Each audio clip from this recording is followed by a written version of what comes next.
के न्यूज, खबरों का सारथी। ब्रेक के बाद एक बार फिर से देश की बात में आपका स्वागत है। अब देश की बात में आगे बढ़ेंगे और उत्तराखंड की खबरों का रुख करेंगे।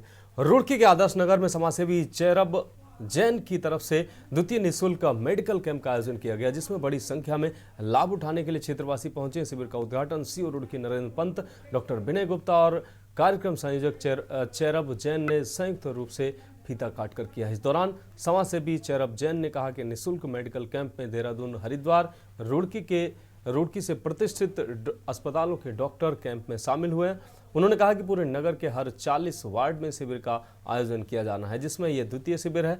उन्होंने कहा कि शिविर के माध्यम से लोगों के स्वास्थ्य के प्रति जागरूक करना है। लोगों को मुख्य अतिथि सीएमओ नरेंद्र पंत ने लोगों को अपने स्वास्थ्य के प्रति जागरूक होना होगा। उन्होंने कहा नशे से दूर जाना होगा। इसके साथ ही लोगों से अपील की कि जो लोग नशे के आदी हैं उसके विरोध में जागरूक करें। अगर पुलिस की जरूरत हो तो बताएं, उनके द्वारा काउंसलिंग की जाएगी और नशा मुक्ति केंद्र में भी भर्ती करवाया जाएगा।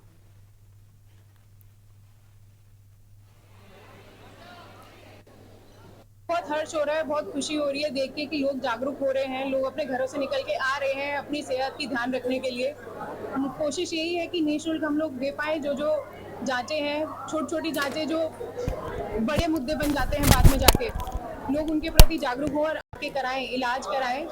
आगे यही कामना करते हैं कि रुड़की के 40 के 40 वार्डों को कवर कर पाएं। ये दूसरा है। अब तीसरे की हम लोग बहुत जल्द आपको बताएंगे कि कब आगे वार्ड में हो रहा है। क्या उद्देश्य है इस तरह कैंप लगाने का? उद्देश्य यही है कि सभी लोग स्वस्थ रहें। देखिए, आज यहाँ पर जो ये निःशुल्क मेडिकल कैंप कराया जा रहा है फिनिक्स ग्रुप ऑफ इंस्टीट्यूशंस के द्वारा, और यहाँ पर काफ़ी सारे हॉस्पिटल्स के साथ इन्होंने टाई अप किया है। इसमें विनय विशाल हॉस्पिटल के साथ है, रुचि डेंटल है, भूमानंद अस्पताल है। डिफरेंट यहाँ पर स्पेशलिस्ट डॉक्टर यहाँ पर आए हुए हैं। निःशुल्क यहाँ पर ब्लड का टेस्ट भी किया जा रहा है तथा स्पेक्स भी दिए जा रहे हैं। ये बहुत ही अच्छी पहल है। किसी भी रोग की टाइमली डायग्नोसिस होना और उसके लिए क्योर करवाना, मेडिसिन का यहाँ पर डिस्ट्रीब्यूशन किया जा रहा है, तो बहुत सराहनीय पहल है। और यहाँ पर देख रहे हैं कि काफ़ी भीड़ लगी हुई है और काफ़ी लोग इसका लाभ उठा रहे हैं, तो काफ़ी अच्छा कदम है। और साथ ही मैं ये भी कहूँगा कि इन सबसे बड़ा नशा आजकल ड्रग्स का हो गया है। सबसे बड़ा रोग जो ड्रग्स का हो गया है उसको भी हम क्योर करें। लोगों को पहले भी बताया था कि मेरा संकल्प है कि रुड़की के 40 के 40 वार्डों में कैंप लगाऊंगा। आज उसका दूसरा चरण है। वार्ड नंबर 2 में ये कैंप लगाया गया है। इसमें सभी प्रकार की यहाँ पे हम सुविधाएं दे रहे हैं। नेत्र चिकित्सक, दंत चिकित्सक, स्त्री रोग चिकित्सक, ईसीजी, फ्री में दवाइयाँ दे रहे हैं, ब्लड टेस्ट करवा रहे हैं, फ्री में चश्मे दे रहे हैं, और लोगों में बहुत उत्साह है। इसको देख के मुझे बहुत प्रसन्नता हो रही है। राज्य में गैरसैंण और सरकार, आपको बता दें, सरकार गिराने के दावे पर अब सियासत गर्मा गई है। दरअसल कानपुर के निर्दलीय विधायक उमेश कुमार ने विधानसभा में दावा किया कि भाजपा सरकार गिराने को गुप्ता बंधु साजिश कर रहे थे, जिसमें वे 500 करोड़ रुपए तक खर्च करने को तैयार थे। उमेश कुमार के इस दावे के बाद राज्य में सियासत गर्मा गई है। सत्ता पक्ष विपक्ष ने राज्य सरकार से इस मामले की जांच कराने की मांग की है।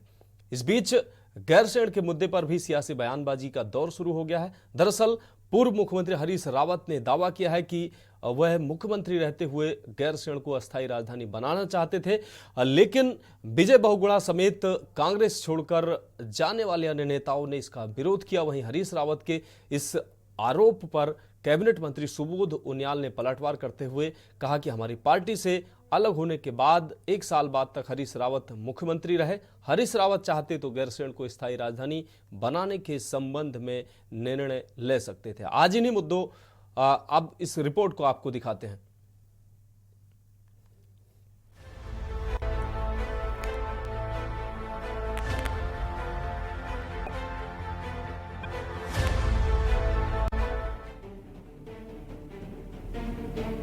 उत्तराखंड में एक बार फिर सरकार को गिराने की साजिश का खेल शुरू हो गया है। ये दावा विधानसभा के भीतर खुद एक विधायक ने किया है। निर्दलीय विधायक उमेश कुमार ने विधानसभा में दावा किया है कि भाजपा सरकार गिराने को गुप्ता बंधु साजिश कर रहे थे, जिसमें वे 500 करोड़ रुपए तक खर्च करने को तैयार थे। उमेश कुमार के इस दावे के बाद राज्य में सियासत गर्मा गई है। सत्ता पक्ष और विपक्ष ने सरकार से इस मामले की जांच कराने की मांग की है। इसके साथ ही कांग्रेस ने सवाल खड़े करते हुए कहा है कि क्या सरकार खुफिया तंत्र पूरी तरह से ध्वस्त हो चुका है, जो एक निर्दलीय विधायक को सरकार गिराने की सूचना सरकार से पहले पता चल जा रही है। मैंने कहा सदन में कि अब कुछ लोगों का ये कहना है कि इनका ये कहना है कि हम सरकार से बदला लेंगे, सरकार जो है हम ये पलट देंगे चाहे हमको 500 करोड़ खर्च करने पड़े। तो मैं इनको इतना कहना चाहता हूं, हमारे सरकार से मतभेद हो सकते हैं, मनभेद नहीं है, और राज्य के प्रति हमारी निष्ठा में कोई कमी नहीं है। कोई भी व्यक्ति उत्तराखंड राज्य की तरफ आंख उठाकर देखेगा तो मिट्टी में मिला दिया जाएगा। बहुत ही अटपटा, अजीबोगरीब और संवेदनहीन, गैर जिम्मेदाराना बयान है उमेश कुमार का। सबसे बड़ी बात यह है कि सरकार धामी जी की गिर रही है, दर्द उमेश कुमार को उठ रहा है, ये भी बहुत अपने आप में आश्चर्यजनक है। वहीं सरकार के पास तमाम खुफिया एजेंसी होने के बावजूद एक निर्दलीय विधायक को ये पहले पता चल जा रहा है कि यहाँ सरकार गिरने वाली है, ये भी कुछ समझ में नहीं आ रहा है, गले नहीं उतर रहा है। और तो और उमेश कुमार ने सीधे सीधे एक इशारा भाजपा के विधायकों पे किया है कि इसका मतलब भाजपा के विधायक बिकने के लिए तैयार हैं क्या? बिकाऊ हैं भाजपा के विधायक जो 500 करोड़ में बिक जाएंगे, क्योंकि सरकार तो तभी गिरती है जब विधायक पाला बदल लें। तो कहीं ना कहीं विधायकों को अपने बचाव में आना चाहिए, और विधायकों की चुप्पी ये बताती है कि भाजपा में सब कुछ ठीक नहीं चल रहा है, कहीं ना कुछ गड़बड़ झाला है, बिना आग के धुआं नहीं उठता।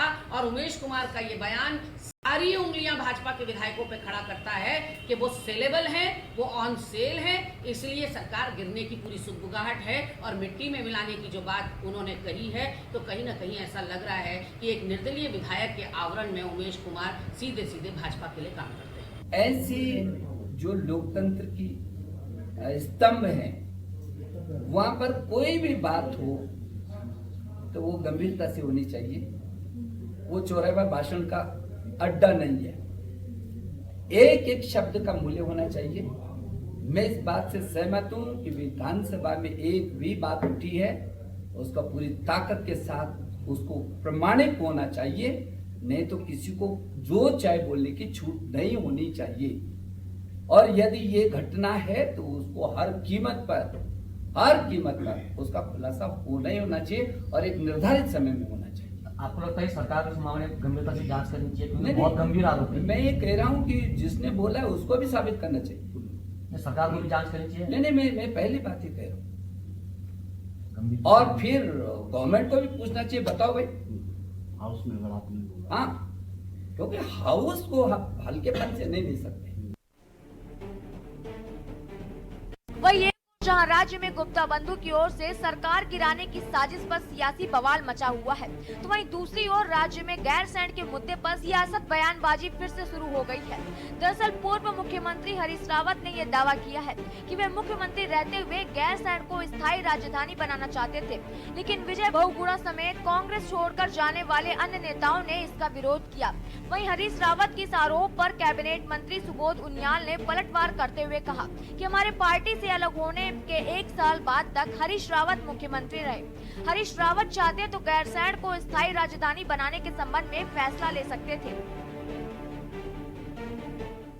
हरीश रावत जी के बयान के बारे में मुझे भी जानकारी मिली। बड़ा आश्चर्य हुआ कि हरीश रावत जैसा वरिष्ठ नेता इस तरह की बातें करें। अरे हम लोगों को उन्होंने दोषी बताया, लेकिन ये नहीं बताया कि हम लोगों के छोड़ने के 1 साल बाद तक वो राज्य के मुख्यमंत्री रहे। आखिर क्यों नहीं उन्होंने गैरसैंण में फैसला लिया? देखिए, हरीश रावत जी के बयानों में उनकी ढलती उम्र का असर साफ दिखाई दे रहा है। जिस तरह से इस उम्र में कहीं न कहीं दिमागी दिवालियापन उनका निकल गया। और अगर मैं बोलूं तो उत्तराखंड में हरीश रावत झूठ बोलने की एक चलती फिरती मशीन है, और इसी झूठ बोलने की आदत ने उनको आज उनको तो गत में लाने का काम किया।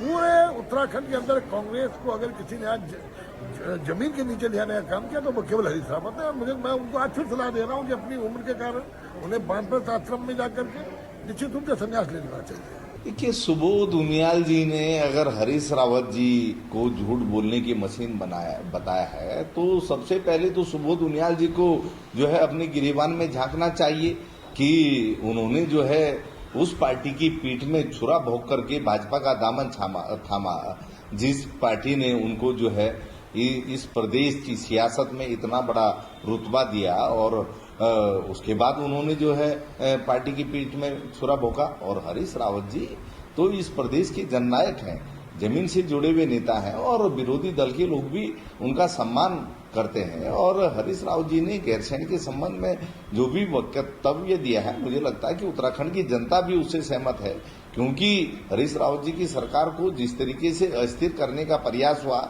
वो किसी से छुपा हुआ नहीं है।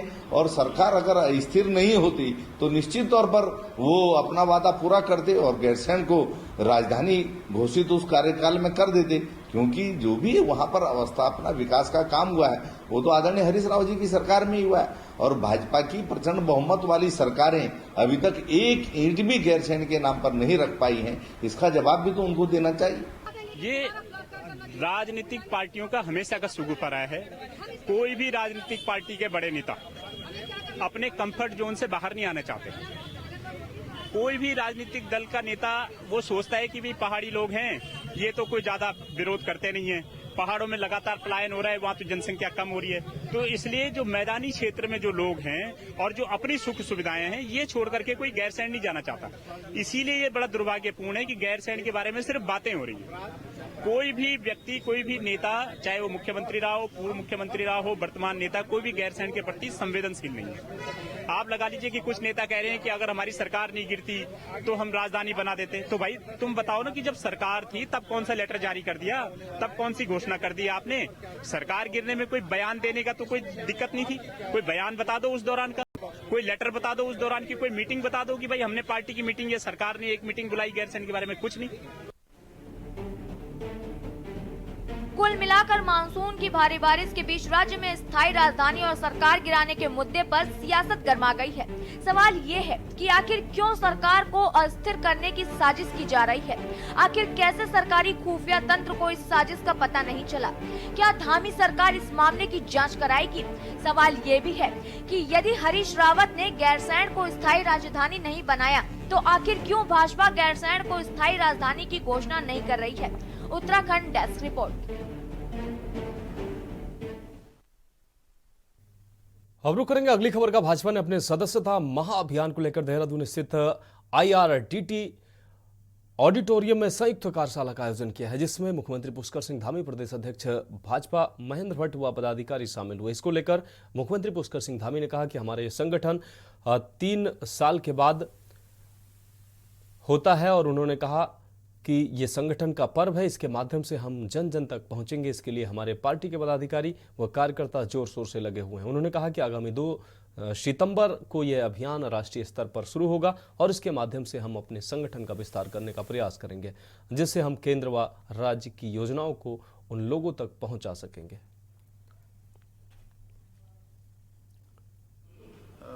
3 साल के बाद होता है और हम सब के लिए एक बड़ा अवसर होता है कि हम जन जन तक पहुँचें, समाज के अंतिम छोर तक पहुँचें और हमारा प्रदेश के सभी पदाधिकारी, सभी कार्यकर्ता बड़े जोर शोर से इस अभियान को आगे बढ़ाएंगे। और 2 तारीख को राष्ट्रीय स्तर पर ये अभियान प्रारंभ होगा और उसके बाद पूरे देश में चलेगा, हमारे प्रदेश में भी चलेगा।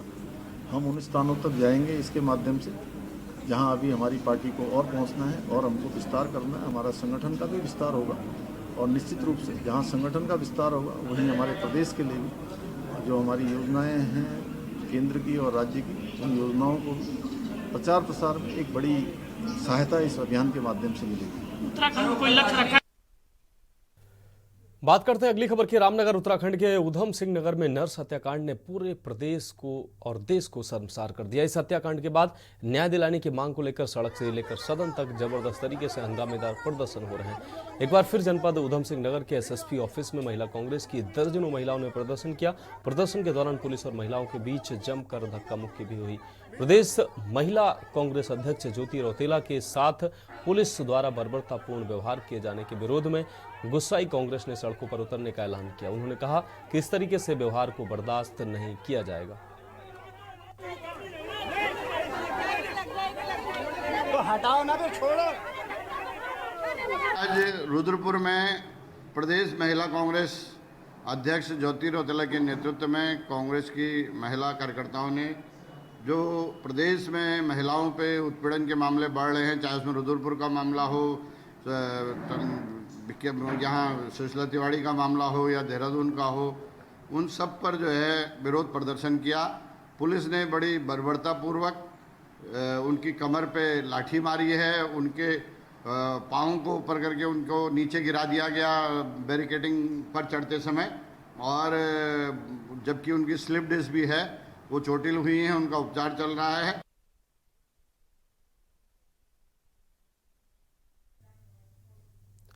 बढ़ेंगे अगली खबर की ओर। रामनगर से अगली खबर, जहां उत्तराखंड के उधम सिंह नगर में नर्स हत्याकांड ने पूरे प्रदेश को शर्मसार कर दिया है।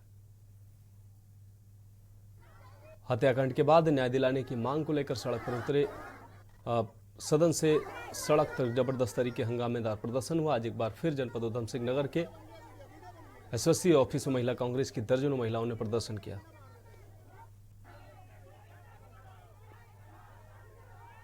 आज रुद्रपुर में प्रदेश महिला कांग्रेस अध्यक्ष ज्योति रौतेला के नेतृत्व में कांग्रेस की महिला कार्यकर्ताओं ने, जो प्रदेश में महिलाओं पे उत्पीड़न के मामले बढ़ रहे हैं, चाहे उसमें रुद्रपुर का मामला हो,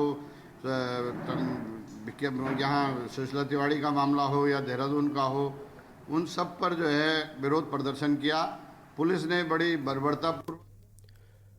अब बढ़ेंगे अगली खबर की ओर। उपनल कर्मचारियों की विभिन्न मांगों को लेकर विकासनगर में जनसंघ मोर्चा अध्यक्ष आपको बता दें रघुनाथ सिंह नेगी की अगुवाई में मोर्चा कार्यकर्ताओं ने तहसील का घेराव कर प्रदर्शन किया। साथ ही अपनी मांगों से संबंधित एक ज्ञापन तहसील प्रशासन के माध्यम से मुख्यमंत्री को प्रेषित किया है। इस दौरान मीडिया से बात करते हुए जीवन आपको बता दें जीएमवीएन के पूर्व उपाध्यक्ष और जनसंघर्ष मोर्चा के अध्यक्ष रघुनाथ सिंह नेगी ने कहा कि आज 10 से 15 हजार रुपए पाने वाला उपनल कर्मी परेशान है और माननीय मोटी तनख्वाह के साथ ही पेंशन का लाभ भी ले रहे हैं।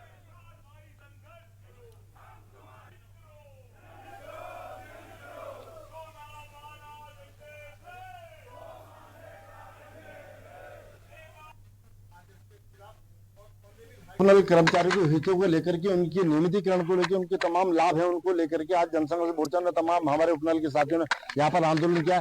हमारा इसमें यही कहना है कि जो इन कर्मचारियों को लाभ मिलना चाहिए वो आज तक नहीं मिल पाया है, और इस मामले में, इनके नियमितीकरण के मामले, इनके लाभ के मामले में ऑनरेबल हाईकोर्ट ने नवंबर 2018 में सरकार को निर्देश दिए कि इसमें इनका नियमितीकरण इनके करके इनको लाभ भी दिया जाए, लेकिन सरकार इस फैसले के खिलाफ ऑनरेबल सुप्रीम कोर्ट में गई और ऑनरेबल सुप्रीम कोर्ट ने फरवरी 2019 में इस पर रोक लगा दी। हमारा सरकार से कहना है कि अगर कोई जनहित के मुद्दे होते हैं, किसी को लाभ मिलना होता है, हमारे तमाम चाहे वृद्ध हैं, विकलांग हैं, तमाम विधवाएं महिलाएं, उनको अगर लाभ देने की बात आती है तो उसमें अड़चन आ जाती है, आर्थिक टंटा। लेकिन जब इनको अपनी पेंशन बढ़ानी होती है, अपने वेतन भत्ते बढ़ाने होते हैं, कोई भी चू चाक कुछ नहीं करते और एक इनकी स्वीकृति हो जाती है, उनकी तनख्वाह पेंशन बढ़ जाती।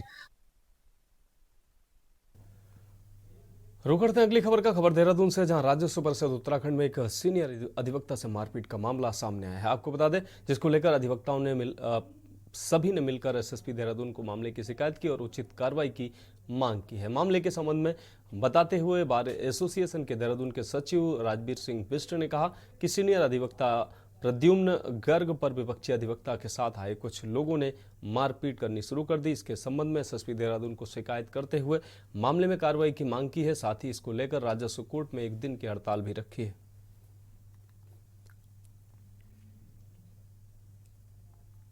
ये रिंग रोड पे जो सीआरसी कोर्ट है, हमारी रेवेन्यू की सबसे बड़ी कोर्ट होती है, वहाँ पर कल हमारे वरिष्ठ अधिवक्ता प्रद्युम्न गर्ग साहब, वो किसी मुकदमे में बहस उन्होंने अपनी समाप्त की। उसके बाद वो कैंटीन में जाकर अपने क्लाइंट के साथ चाय पी रहे। उसी मुकदमे में जो डिफेंडेंट पार्टी है वो खुद एडवोकेट है और उस मुकदमे में पक्षकार भी स्वयं है।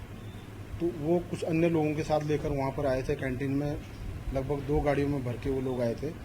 बताया जा रहा है जो दूसरा एडवोकेट है लक्सर का हरपाल सिंह, उसका बेटा भी एडवोकेट है और अपने साथ 10-12 लोगों को लेके आया था और उनके साथ कैंटीन में जाते ही उसने प्रद्युम्न गर्ग जी, जो हमारे वरिष्ठ एडवोकेट के साथ मारपीट स्टार्ट कर दी। कारण उनका जो इंटेंशन रही है वो शायद मुकदमे से रिलेटेड या उनके पर्सनल जो रही है वो अपने फेवर में चाहते हों, लेकिन प्रद्युम्न गर्ग साहब ने जब उस बात का विरोध किया होगा तो उनकी मनचाही चली। मारपीट के साथ साथ जो वीडियो को देखते हुए प्रत्यक्षदर्शी से उनका कहना था कि उनको उठा करके वो गाड़ी में ले जाना चाह रहे। तो खबरों में वक्त एक ब्रेक का, जल्द हाजिर होंगे। आप देख रहे हैं की न्यूज। ब्रेक के बाद एक बार फिर से उत्तराखंड की खबरों में आपका स्वागत है। अब रुक करेंगे अगली खबर का। हल्द्वानी में यूथ कांग्रेस ने राज्य में बढ़ते महिला अपराधों और महिला कांग्रेस के प्रदेश अध्यक्ष ज्योति रौतेला के साथ रुद्रपुर पुलिस द्वारा किए गए गलत व्यवहार पर डिग्री कॉलेज से लेकर एसडीएम कोर्ट तक जुलूस निकाला और राज्य सरकार के खिलाफ जमकर नारेबाजी की। यूथ कांग्रेस के प्रदेश अध्यक्ष सुमित भुल्लर और हल्द्वानी विधायक सुमित हृदय के नेतृत्व में ये जुलूस निकाला गया। इस दौरान दोनों नेताओं ने कहा कि राज्य के अंदर महिला अपराधों में लगातार बढ़ोतरी हो रही है, लेकिन राज्य सरकार महिला अपराध को रोकने में नाकाम साबित हो रही है। वहीं कल महिला कांग्रेस के प्रदेश अध्यक्ष ज्योति रौतेला के द्वारा महिलाओं के प्रति बढ़ते अपराध को लेकर रुद्रपुर में किए गए प्रदर्शन के दौरान पुलिस द्वारा ज्योति रौतेला के साथ किए गए गलत व्यवहार को लेकर भी कांग्रेस नेताओं ने अपना विरोध जताया है।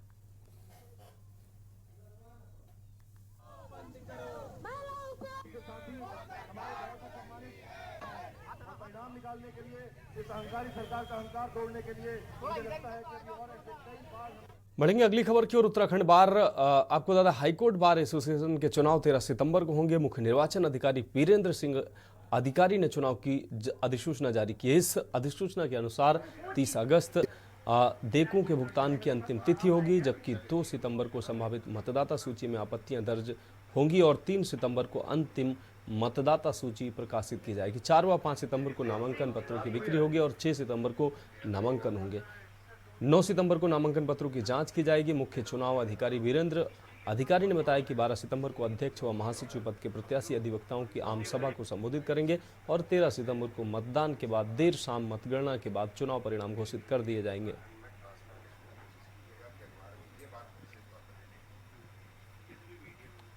इस पर हमने वोटर के को चेक करने के लिए हमने प्रयास कर रहे हैं कि एक तो 1 बार 1 वोट का सख्ती से पालन करा जाएगा। इस बार कोशिश की जाएगी कि सख्ती से पालन हो।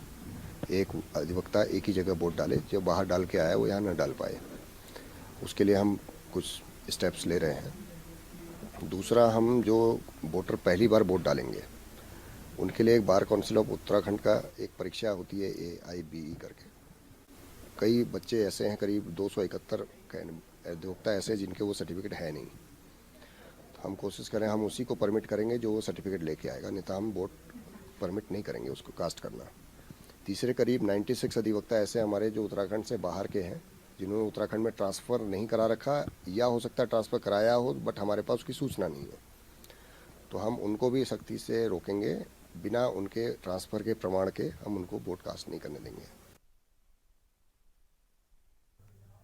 अगली खबर डोईवाला से, जहां डीएम देहरादून सोनिका ने मंगलवार को जनपद के तहसीलों में उप जिलाधिकारी और तहसीलदारों के स्थानांतरण करते हुए अधिकारियों से तत्काल अपनी अपनी तहसीलों में कार्यभार संभालने के आदेश दिए थे, जिसके बाद आज डोईवाला की उप जिलाधिकारी का स्थानांतरण कालसी तहसील हुआ, जबकि कालसी तहसील के एसडीएम और तहसीलदार को डोईवाला स्थानांतरित किया गया है। डोईवाला में नवनियुक्त उप जिलाधिकारी योगेश मेहरा ने डोईवाला तहसील और प्रभारी अधिकारी नगर पालिका डोईवाला का कार्यभार संभालते हुए कहा कि हम लोगों की समस्याओं का प्राथमिकता से निदान करेंगे। नगर निगम क्षेत्र की समस्याओं को भी हम प्रमुखता से हल करेंगे। उधर तहसीलदार सोहन सिंह रागड़ ने भी डोईवाला तहसील में पदभार ग्रहण करते हुए जनहित और विकास के कार्यों के साथ न्यायालय के कार्यों को गति देने की बात कही।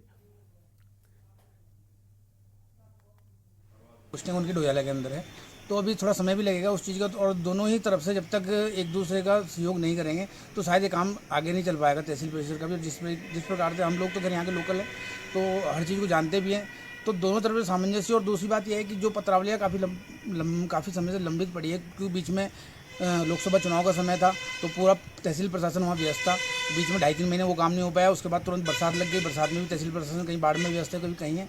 तो उस चीज़ के लिए थोड़ी वार्ता की है कि जिस तरीके से थोड़ा एक अधिवक्ताओं के समय के लिए कि 2 कोर्ट है यहाँ पे, जेएम कोर्ट भी है और तहसीलदार कोर्ट भी है और एसडीएम कोर्ट भी है यहाँ। और ये स्थिति की क्या होती है कि 11 ही बजे तहसील भी कोर्ट भी लगती है, 11 बजे एसडीएम कोर्ट लगती है और जेएम कोर्ट हमारी सुबह शाम तक चलती है। तो हमने कहा एक ऐसा समय हो कि एडवोकेट तीनों कोर्ट में काम कर सके, उस समय का निर्धारण कर लिया जाए। तो जितनी भी लंबित शिकायतें हैं उनका त्वरित निस्तारण किया जाना सर्वोच्च प्राथमिकता में रहे। खासतौर से जो भूमि संबंधी जो वाद हैं और जो कानून व्यवस्था को प्रभावित करने वाले चीज़ें चल रही हैं, जो मामले चल रहे हैं, त्वरित निस्तारण किया जाएगा। इसके अलावा जो आपदा का चूँकि वर्तमान में समय भी चल रहा है, इसके दृष्टिगत डिजास्टर नोटिफिकेशन में जो कार्य किए जाने हैं उनको थोड़ा त्वरित गति दी जाएगी। साथ ही चूँकि एक प्रशासक के तौर पे ईओ का चार्ज भी नगर पालिका का होने के कारण जो साफ सफाई और प्रकाश व्यवस्था है उसको थोड़ा और बेहतर किया जाए। तो उत्तराखंड की खबरों में फिलहाल अभी के लिए मेरे साथ इतना ही, और आप आगे देखिए कि न्यूज इंडिया का विशेष कार्यक्रम मंथन हमारे प्रधान संपादक दुर्गेन्द्र चौहान जी के साथ। आप देख रहे हैं के न्यूज, खबरों का